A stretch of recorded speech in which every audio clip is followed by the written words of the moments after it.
The Indiana Fever are spiraling, and fans are furious because back-to-back games have slipped straight through their fingers. First against the Dallas Wings, and then in the most painful way possible against the Washington Mystics, where an 18-7 run to open the fourth quarter completely flipped the script. The Fever lost control, they lost momentum, and ultimately lost the game. And here's the kicker. They managed to drop these games even without Caitlin Clark on the floor. Games they had absolutely no business losing. And now, all eyes are on Stephanie White and Kelsey Mitchell, because once again, they turned a winnable matchup into a late-game meltdown. The kind of collapse that has the internet roasting them nonstop. And the worst part, Sophie Cunningham, the one player who was wide open, ready, and begging for the ball, was ignored like she didn't even exist, standing there, arms stretched, practically screaming, "Pass me the ball." Yet the play went the other way. The possession failed, and the disrespect could not have been louder if it had been blasted over the arena speakers. And fans everywhere are asking the same question. Why in the world would you trust Kelsey Mitchell in crunch time when Sophie Cunningham was right there ready to save the game? Top late in the third quarter, it was already obvious the Fever were in trouble because the offense completely stalled. Shots stopped falling, the energy dipped, and you could feel the game slipping away in real time. And when the fourth quarter began with the Mystics exploding on that 18-7 run, it was like watching the Fever slash their own tires. Every possession felt flat, uncoordinated, and forced. Instead of building on their early momentum, they looked like a team trying to draw fouls instead of actually executing. Missing easy looks, overshooting wide-open jumpers, and playing like they'd forgotten the basics of basketball. And here's the thing. This isn't new.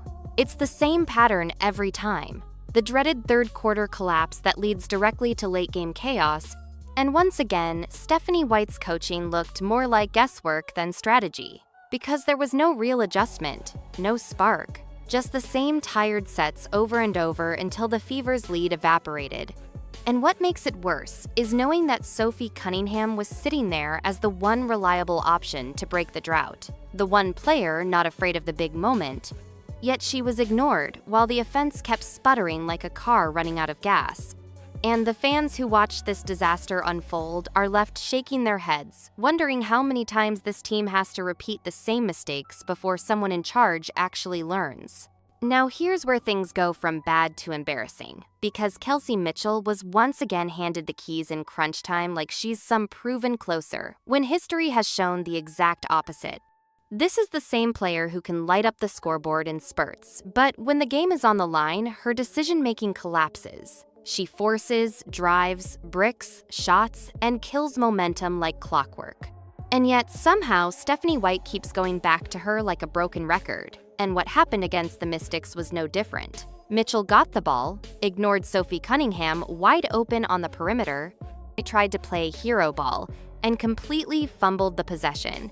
The look on Caitlin Clark's face from the bench told the whole story. Pure frustration, because she's already carried this team more than any second-year player should. And now she has to sit there and watch her coach gamble the game away by trusting the least reliable option in the clutch. Fans saw it, the cameras caught it, and the internet exploded with the same reaction. Why in the world do you keep ignoring Sophie Cunningham, the player who thrives under pressure? The player who spaces the floor and makes defenses pay? The one who was literally waving her arms for the ball? It's coaching, malpractice, plain and simple. And it proves once again that when ego meets bad decision-making, the Fever don't just lose games. They hand them away gift-wrapped. By the time the second half fully unraveled, it wasn't just about one bad possession anymore. It was an entire game implosion from start to finish. The Fever built a 13-point lead early, only to watch it vanish in slow motion. Sloppy turnovers piled up, lazy defense gave the Mystics wide-open looks, and the offense became so predictable it was like they were reading plays out of a decade-old manual. Fans could see it coming a mile away. The dreaded third-quarter collapse struck again, and instead of adjusting, Stephanie White looked frozen on the sidelines while her players looked confused on the floor. And here's the truth. This was never about the Mystics being unstoppable. This was Indiana beating themselves with poor preparation, poor execution, and zero awareness of the moment. Then, when everything mattered most, the same predictable mistake sealed the deal. Kelsey Mitchell forcing the wrong shot, while Sophie Cunningham stood ready as the human cheat code, a wide-open answer that was completely ignored. And if you're a Fever fan, you're not just disappointed, you're furious. Because you've seen this movie too many times. The same setup, the same collapse, the same instant regret. And the worst part is, everyone knows it doesn't have to be this way. And before we let anyone off the hook, we need to zero in on Sophie Cunningham, because this is the player built for clutch moments. She might not be a superstar headliner like Caitlin Clark or a paint-dominant force like Aaliyah Boston, but she's reliable, she's fearless, and she delivers when the lights are brightest. And on this night, she was literally standing wide open on the perimeter, like a neon sign flashing, "Give me the ball." Yet somehow, she never touched it. Stephanie White drew up a play that cut Sophie out completely.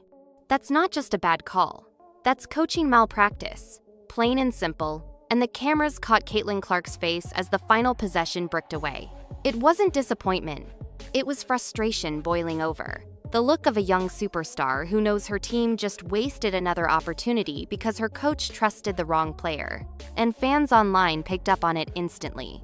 Her body language screamed louder than words. She's carrying this franchise on her shoulders only to watch the staff hand away winnable games. And if you're Sophie Cunningham, you've got to feel disrespected. You did everything right. You spaced the floor, you got into position, you were the obvious answer, and still you were ignored, like an afterthought. It's the kind of decision that kills trust inside a locker room, and once that trust is gone, it's almost impossible to get back.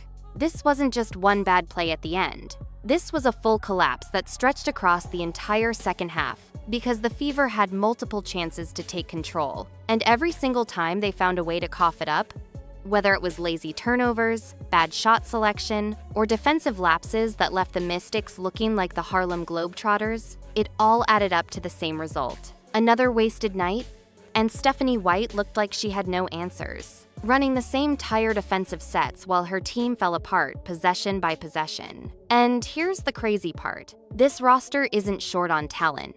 You've got Caitlin Clark, you've got Aaliyah Boston, you've got Sophie Cunningham, you've got players who can swing games, but instead of leaning on the weapons that actually work, the Fever doubled down on the one option that keeps failing, giving the ball to Kelsey Mitchell in the biggest moments. And fans are fed up. They're not buying excuses. They're not blaming refs.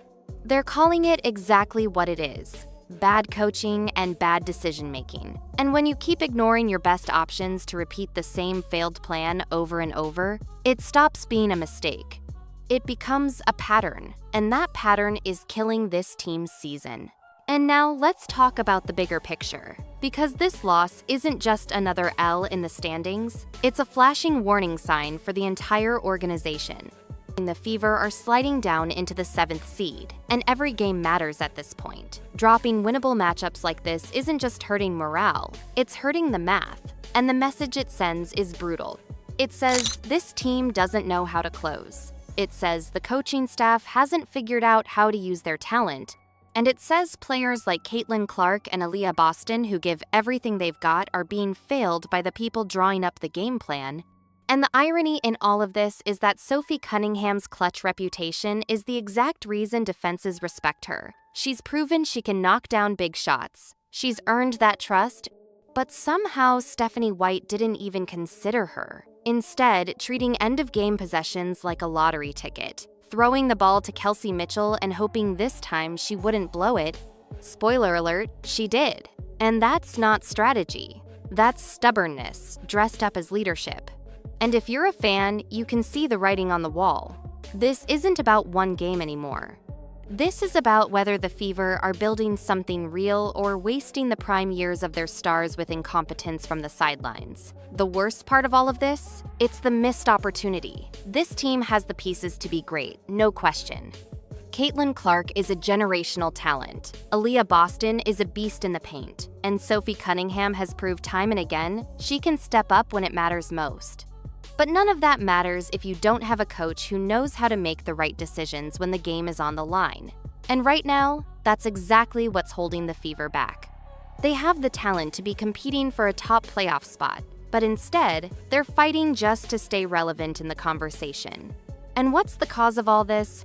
Simple, bad decision-making, poor execution, and a stubborn refusal to put trust in the players who are actually capable of delivering in those clutch moments. As this season continues, the question for the Fever becomes clear. Can they dig themselves out of this hole? Because right now, they're teetering on the edge of disaster. The players are showing up, but the coaching staff is the weak link holding them back. You can see the frustration in Caitlin Clark's face after every misstep, and that frustration is only growing with each game that slips away. Fans aren't going to keep supporting this same broken system. They want results, they want accountability, and most importantly, they want to see their stars put in a position to succeed. Right now, that's not happening, and the more the Fever let these opportunities slip, the harder it's going to be to make a legitimate playoff push. So, here's where we stand. The Fever have the talent to be contenders, but if they keep making these same mistakes, ignoring clutch players, making bad decisions under pressure, and failing to adjust when it matters most, their potential will go unrealized. The frustration is mounting, not just for the fans, but for the players. And if this continues, the damage to team morale and trust will be irreversible. Caitlin Clark, Aaliyah Boston, and Sophie Cunningham deserve better than this. They deserve a coach who can help them thrive, not one who keeps repeating the same blunders. If the Fever can't get it together fast, they'll keep sliding down the standings and back out of playoff contention.